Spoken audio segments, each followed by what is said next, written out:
Hey everybody, and welcome back to T&W Farms. Today we're starting to work on the air conditioning system for the 260 John Deere skid steer.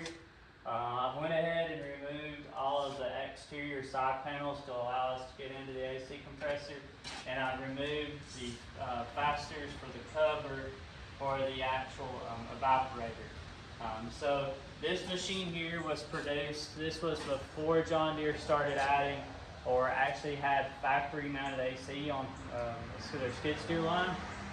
So this is an aftermarket system that John Deere sold as an add-on, and it bolted onto the back of the cab and blows into the back of the cab. So it's not very efficient, but it's at least enough to keep you comfortable, which is good enough. So let's go ahead and take a walk around. I'll show you the components, talk about what we're going to have to get into, and some other things we're going to do to try to make this AC work as best as we can for this summer. So when we talk about AC, the guy right there in the center with a belt around it, that is the AC compressor or the air compressor. This is actually what's referred to as a Sandon style. It has 6 little miniature pistons with a splash plate inside of it. And so that's your most common. If you're an old school guy, you're an old GM guy, you may remember the old A6s. They were very predominant. That's what the 4440s got on it. They were around for a long time, and this is kind of the newer style AC compressor. So you see those 2 little caps on the lines. You got one on the left and one on the right. One of those is high pressure, one is low pressure. Push this door around here, hold y'all up. So a lot of people say, well, one's red and one's blue. Man, I was stout that day I put that cap on there. It's a lot harder to do one-handed. So high pressure is the bigger of the 2. The low pressure's over here on this side. So this is going to be our hot line coming out of the compressor, because as you compress air or any gas, it becomes hot.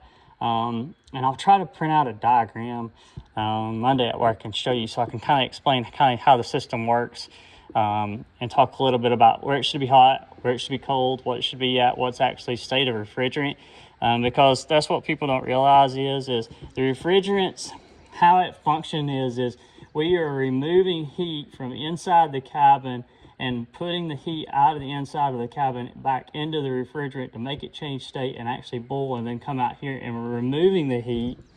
In your car, this guy here is located in front of the radiator.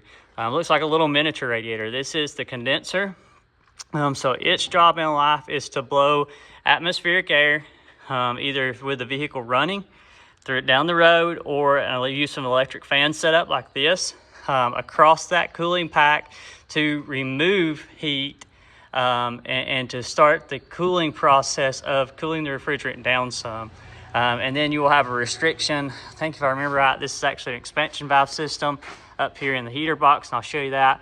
And that restriction in the flow of the refrigerant is actually what causes the refrigerant to change temperatures. It's already changed states. So when we talk about state of the refrigerant, coming out of the top of the compressor, out of that line right there on the left, that is going to be hot vapor. There might be some mild droplets or small droplets of refrigerant, but it's going to be a hot vapor. So that hot line comes into one side or the other of this condenser. Looks like this end here of the condenser, where my finger is at, as a hot vapor. So the refrigerant travels back and forth, back and forth, back and forth up through the condenser. And somewhere about right here, middle of the road, our refrigerant has lost enough, if you want to get really scientific, BTUs or British thermal units, to change the state of the refrigerant from a hot vapor into a hot liquid. And here in this state of the refrigerant, it's not 100% vapor, it's not 100% liquid. It's probably about a 60-40, maybe a 80-20 vapor to liquid. But it continues on through. We continue to remove heat credits or BTUs out of it until we come to here on the exit side. Okay, so if I'm troubleshooting a system that, let's say that system is not cooling at peak capacity. Or maybe it's blowing cold, but it's just not cold like what you would want. Little things that I teach students to do, okay? I can do what I call the touch test, okay? So I know that this is hot vapor, and if I were to take my hand, not grab a hold of the line and hang on to it, but to take my hand and just feather and touch that line should be hot, hot, hot to the touch.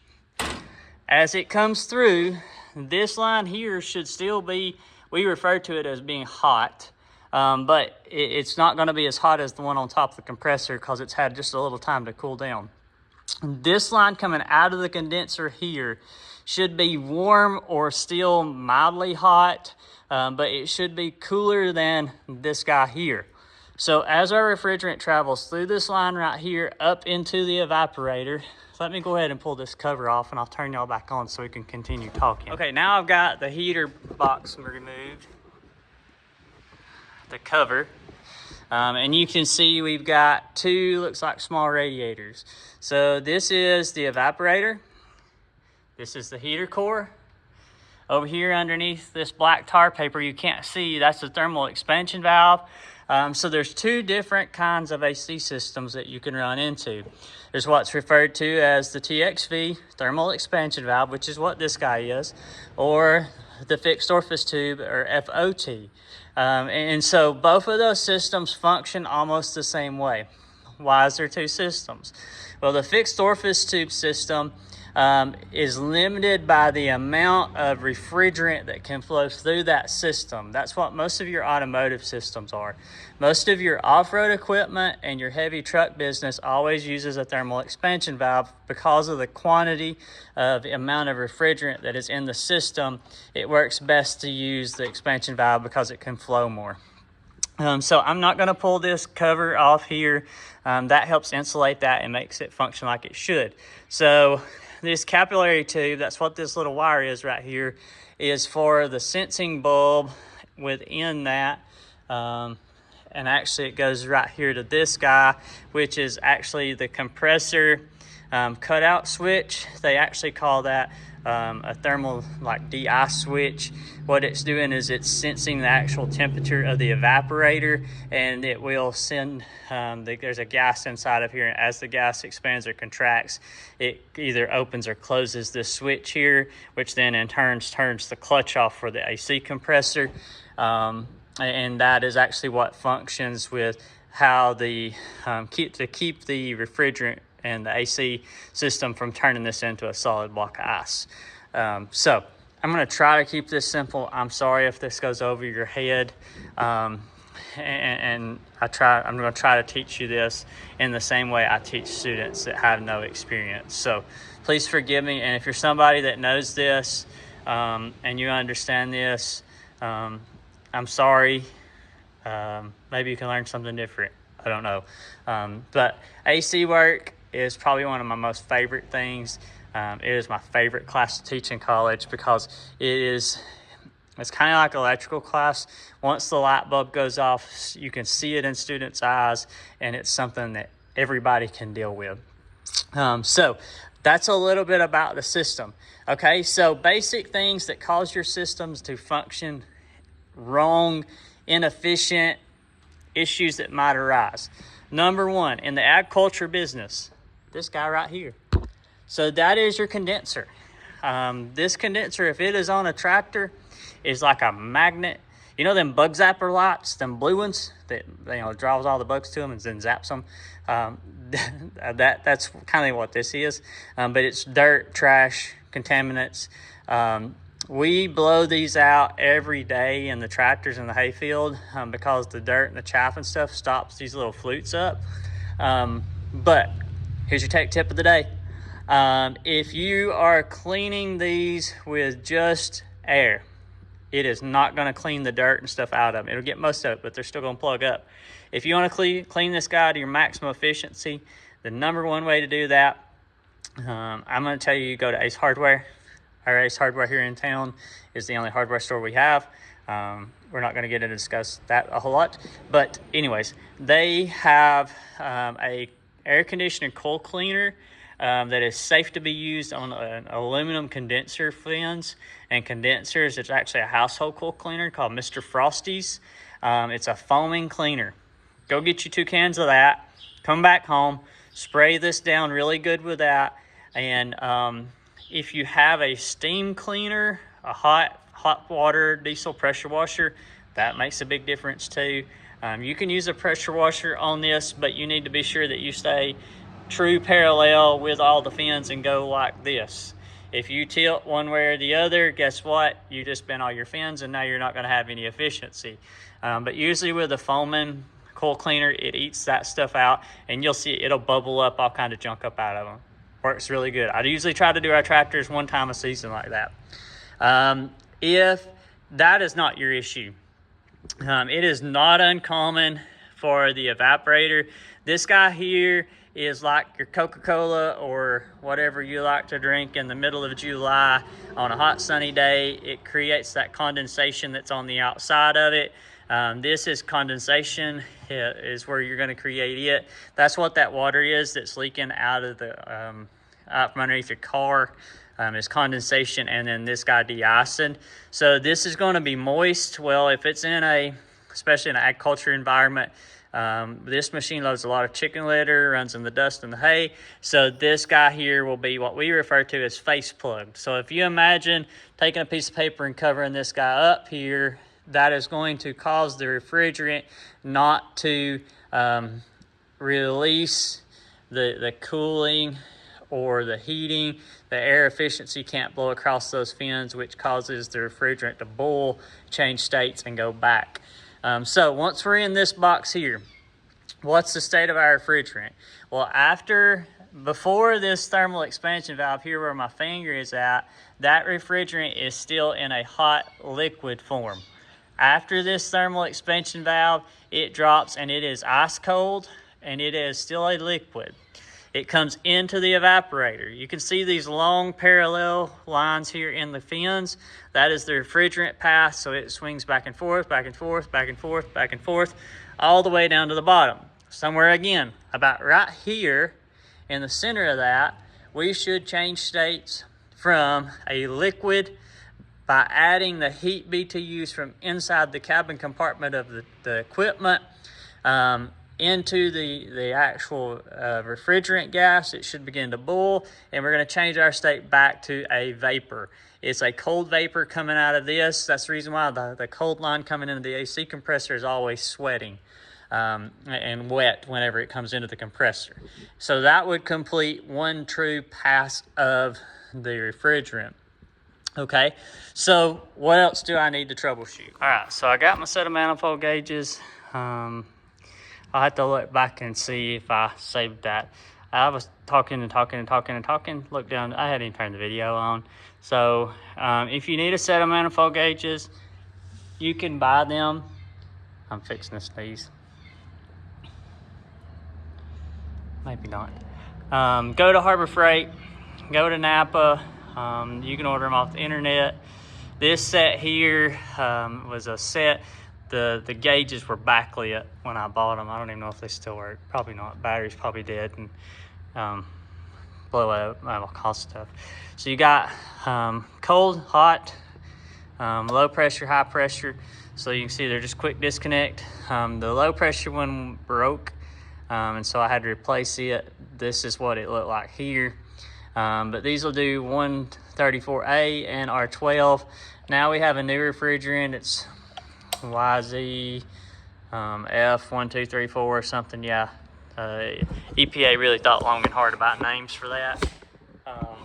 But that's the new refrigerant that's out in most of your new modern vehicles, and it's the replacement. They've deemed 134A obsolete.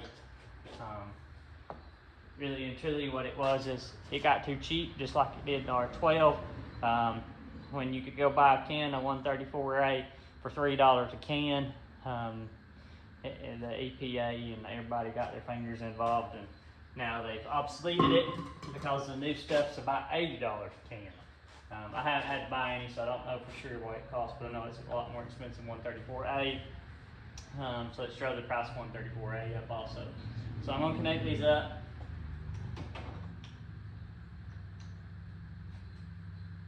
You always want to try to connect as straight up and down as possible.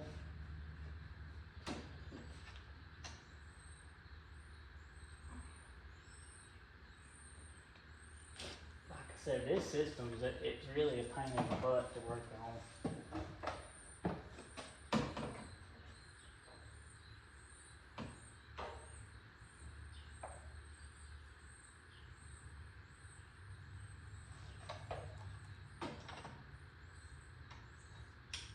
Hey.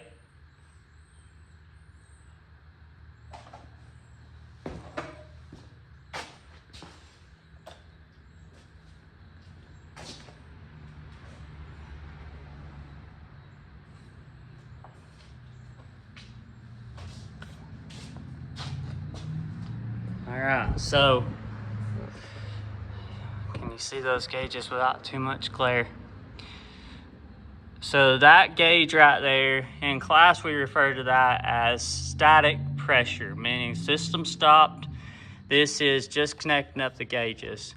So you can see,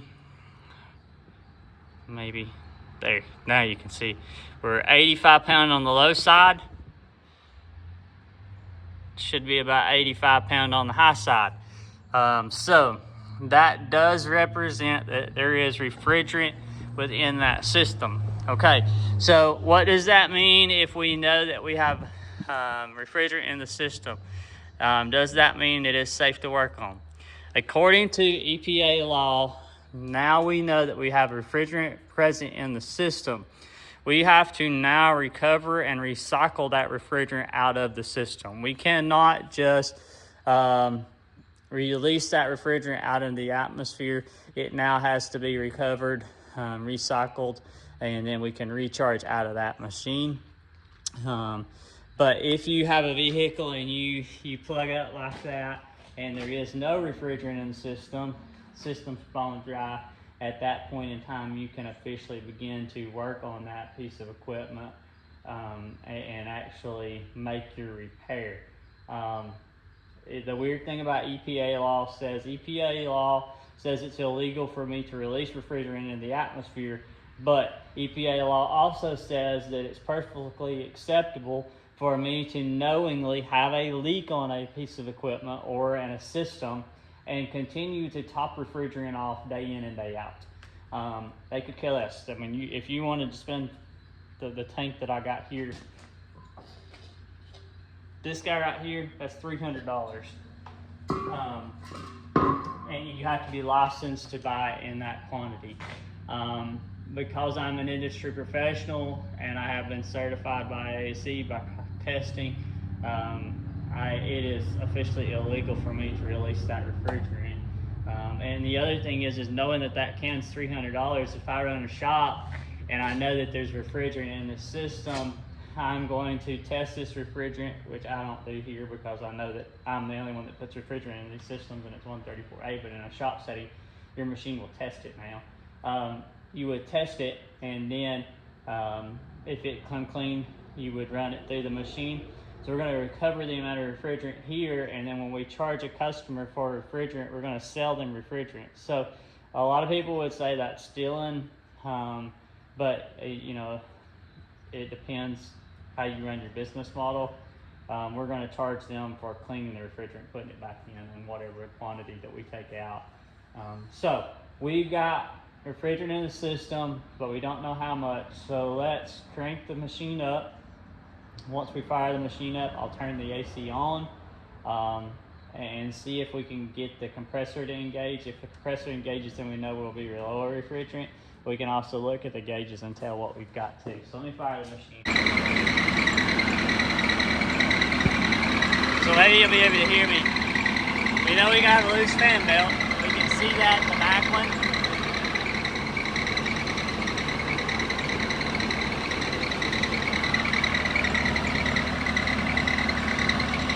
So you see the center of that clutch right there spinning. That means the compressor is engaging. But it is turning and it is pumping. We look right here at our gauges. You can see we're 10 psi on the low side, still about 80 psi on the high side. So we have a leak in our system, but we don't know where it's at. So let me turn the machine off. We'll tighten this belt up and see if we can get it quiet down.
If you look real close, you can see that guy's starting to sweat a little bit. The system's cycling on and off, signifying it's low on refrigerant.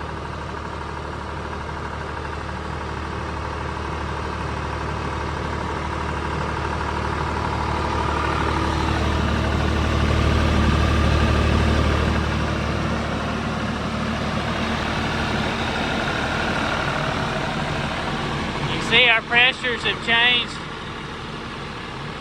We're about 110 on the high side. We're coming up to about 40 psi on the low side.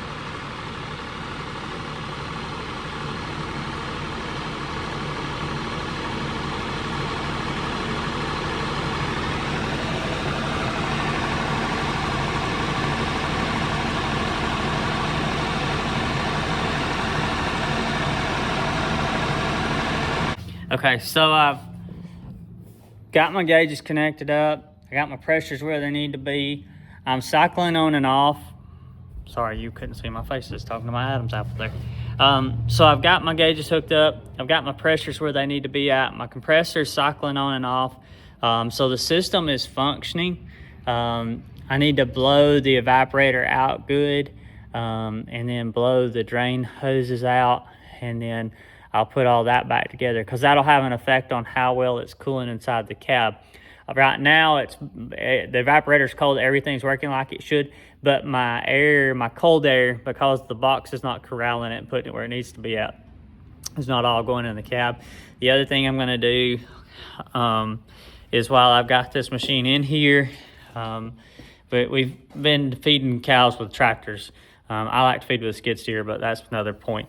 We're not going to get into that today. But I'm going to go ahead, while I got it in here, I've got some window tint, some of their ceramic window tint. We're going to go ahead and tint the side glasses and the back glass for sure. And I may go ahead and tint the front window too with ceramic tint to help keep the solar UV heat from coming through on the sides. And then up on the top of this machine, the top of this machine is black. That was John Deere's colors for the industrial stuff, was yellow and black before they went to yellow and gray. So I've been contemplating giving this machine a good bath, and I bought some of the Cool Seal white paint that you would put on like a mobile home trailer, and painting the top of the heater box and the top of the cab white, just to see if that will help reflect some of that heat because you go out in the summertime in this machine in the field and you sit and you can actually see the heat waves rising off the top of it from the black color. So it's one of those things. I'm gonna give it a shot and see. I can always paint it back black. But let me blow the evaporator out here, get it close back up. I'm gonna change the lights on the back. We run Tiger LED lights on the front of this machine. I'm gonna change the back lights on it. I'll show you how they're set up right now. Currently, the rear lights are set up 1 clear and 2 reds. I'm gonna change that to 2 clears and 1 red. I've got 2 more Tiger LED lights, and I'm just gonna pop these out, and I'll get those, put those back in to help brighten the machine up looking out the back, especially if we're gonna black the windows out. So I'm gonna get all this done, blow the evaporator stuff out, and then we'll close everything up and see how it's going.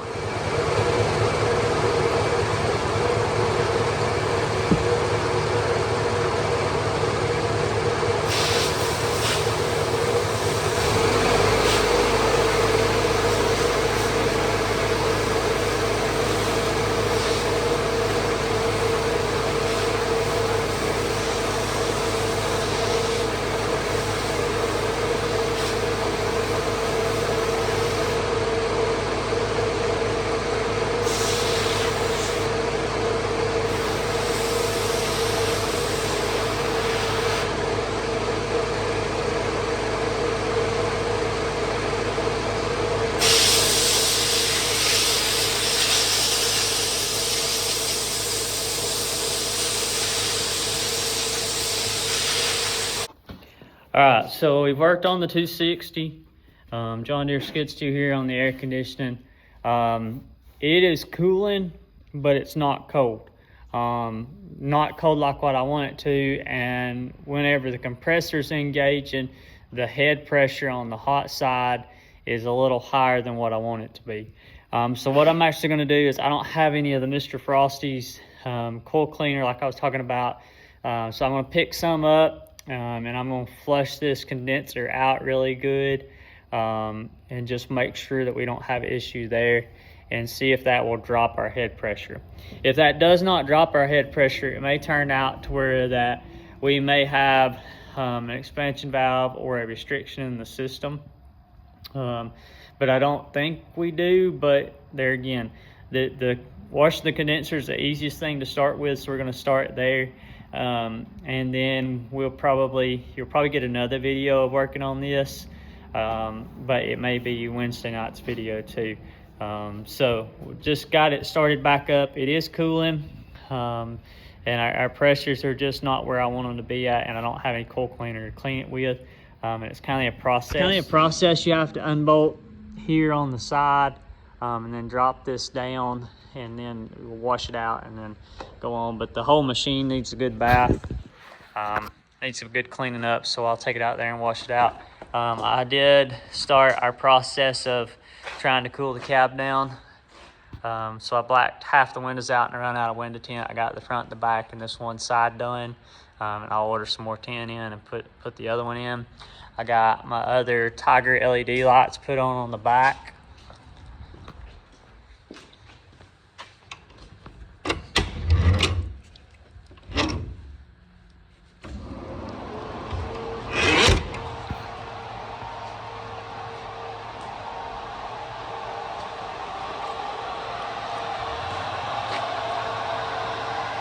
You hear those condenser fans running.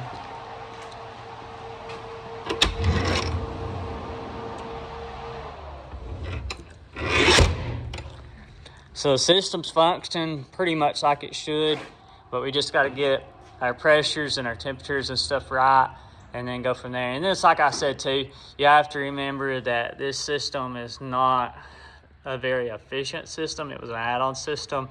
I may go ahead, and I think I got some air filters for the evaporator box. Go ahead and change cabin air filter and stuff too, and see if that might help. So hope this helps you learn how to troubleshoot some HVAC or air conditioning issues, and maybe gives you some insight on how the system works, and maybe can help somebody out. It's kind of one of those things that there's no really sense of paying for it if you got the tools to do it with. And I'm very fortunate that I've got the tools and the knowledge to do it. So therefore, it's another savings here on the farm. So thanks for stopping in. Thanks for stopping in at another episode of E&W Farms. Catch back up with us on Wednesday or Thursday. It just kind of depends on how the week goes. And we'll see what we've got into from Monday and Tuesday night and what we've discovered on the 260 skid steer.